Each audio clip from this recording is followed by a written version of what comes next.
Knowledge group पे मैं प्रियंका आपका स्वागत करती हूँ। जैसे एसएससी एमटीएस में हमारा ना प्रोनाउन टॉपिक चल रहा है, तो उसमें हम लोग 3 प्रोनाउंस के बारे में जान लिए थे। आज जो है हमारा चौथा है रिलेटिव प्रोनाउंस। तो रिलेटिव प्रोनाउंस को हिंदी में संबंधवाचक सर्वनाम कहते हैं। ठीक है, तो आइए जानते हैं इसका परिभाषा क्या है। इसका परिभाषा ये है कि जिस प्रोनाउन का प्रयोग सेंटेंस के 2 भागों को जोड़ने के लिए किया जाता है उसे रिलेटिव प्रोनाउंस कहते हैं। ठीक है, जैसे क्या क्या आता है इसमें, तो इसमें आता है हु, जिसका हिंदी अर्थ जो होता है, विच का भी हिंदी अर्थ जो ही होता है, और होम का हिंदी अर्थ जो ही होता है। और इसमें आगे हैं जैसे हुज, दैट, एज, व्हाट, वाट। तो इन सब के बारे में रूल सहित गाइस हम लोग जानेंगे। तो आइए जानते हैं सबसे पहले हु के बारे में।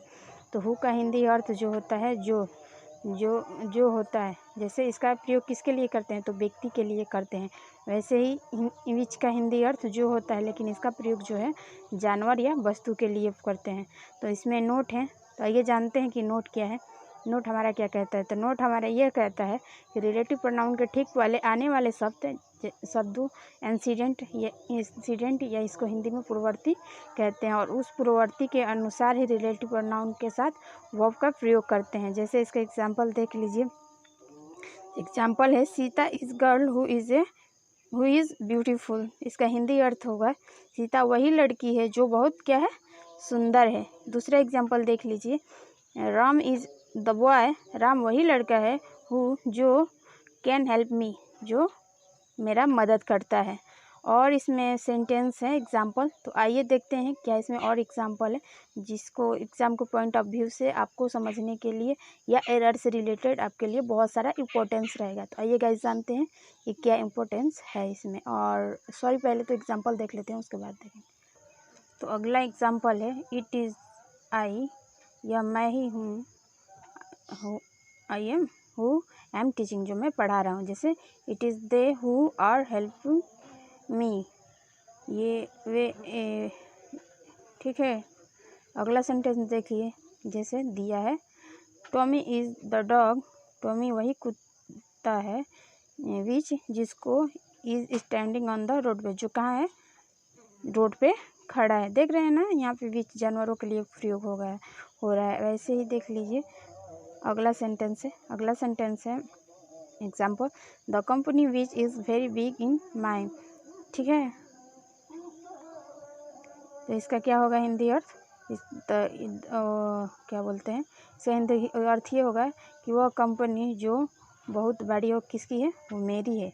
अगला देखिए, अगर हु हिंदी अर्थ होता है जो सब्जेक्ट के अनुसार होता है, अगर होम जिसका हिंदी अर्थ होता है जिसका ऑब्जेक्ट के अनुसार होता है। ठीक है, और अगला है विच का हिंदी अर्थ जो होता है सब्जेक्ट के अनुसार होता है, और विच का हिंदी अर्थ जिसको जो ऑब्जेक्ट के अनुसार होता है।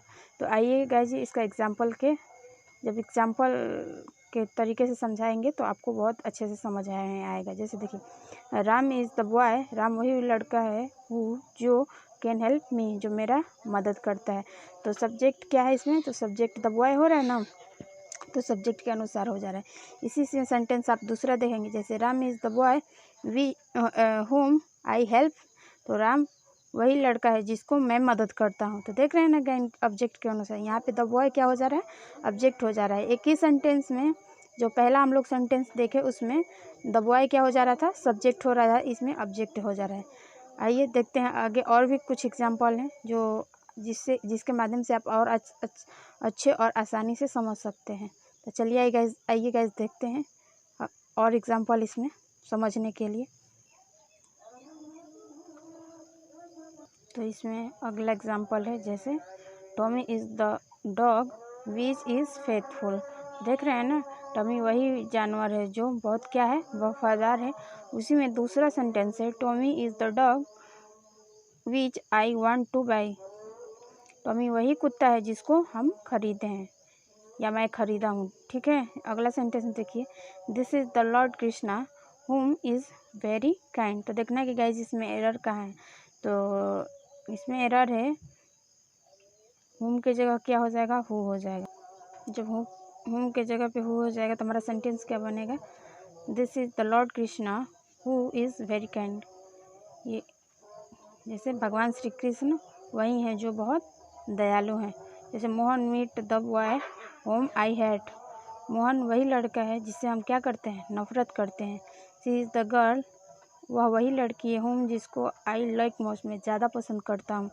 जैसे अगला सेंटेंस देखिए, अगला सेंटेंस है जैसे दिस इज़ द टॉय, यह वही खिलौना है विच आई हैव ब्रोकन, जिसको हम क्या किए थे, तोड़े थे। अगला सेंटेंस है विच इज़ द टॉय, यह वही खिलौना है जो विच इज़ प्लेइंग मी, जिससे हम खेलते हैं। ठीक है, तो ये थे हमारे कुछ नियम जो थे हु और विच से रिलेटेड, और हुम, विच और विच। तो इसका हम लोग अर्थ सहित एग्जाम्पल सहित जाने। आइए देखते हैं आगे इसमें। और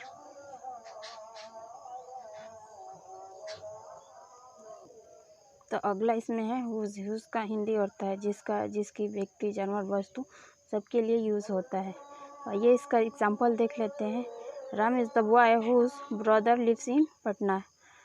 राम वही लड़का है जिसका भाई कहाँ रहता है, पटना में। Mohan is the boy whose sister in engineer, Mohan वही लड़का है जिसकी बहन क्या है, इंजीनियर है। अगला एग्जाम्पल देख लीजिए, तीसरा इसमें है जैसे Sita is the girl whose house is big, Sita वही लड़की है जिसका क्या है, घर जो है बहुत बड़ा है। Meera is the doctor whose fees is very high, Meera वही डॉक्टर है जिसका फीस क्या है, बहुत हाई है। ठीक है, अगला देख लीजिए इसमें जैसे Tommy is the dog whose tail is long, Tommy वही कुत्ता है जिसकी पूंछ कितनी है, लंबी है।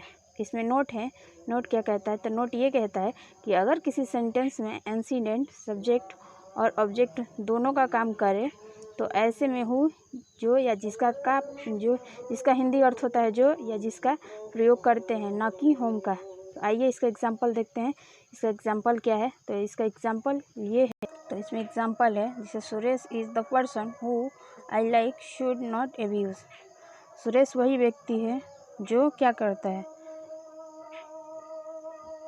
गाली को पसंद नहीं करता। ठीक है, अगला सेंटेंस है जैसे Sita is the girl who I like nice, Sita वही लड़की है जिसको जो पसंद है और जो क्या है, सुंदर है। जैसे you are the person who I by the teach me, ठीक है, यह वही व्यक्ति है, वह है जिसको मैं क्या किया हूँ, टीच कराता हूँ या मेरे द्वारा टीचिंग कराया जाता है। अगला सेंटेंस देखिए जैसे Raju is the person whom I want to beat is dangerous boy no error. तो देखना है इस पर कि कहाँ एरर है, तो इसमें एरर जो है हमारे दूसरे नंबर में।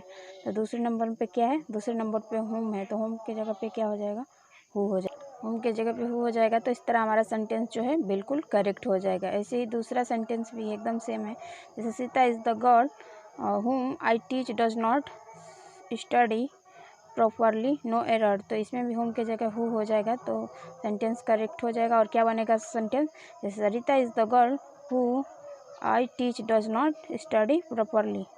तो ये थे नियम। आइए इसमें देखते हैं कि अगला नियम क्या कहता है रिलेटिव प्रोनाउन। तो अगला नियम हमारा यह कहता है, तो अगला हमारा नियम जो है नोट है। तो नोट क्या है कि यदि इंसिडेंट वाक्य में शुरुआत एक्सीडेंट वाक्य के शुरुआत में हो अर्थात सब्जेक्ट बनकर आया हो तो होम को हु करने की ज़रूरत नहीं पड़ती। जैसे this is home I like is a doctor. ठीक है, अगला एग्जांपल देख लीजिए, the boy whom I teach A doctor. ठीक है, देख रहे हैं ना, तो हमको हु करने की कोई ज़रूरत नहीं पड़ रहा है सब्जेक्ट के अनुसार। इंसिडेंट शुरुआत में है, जैसे the boy whom I teach are sincere. देख रहे हैं ना, अगला सेंटेंस है the toy which I have bought is old.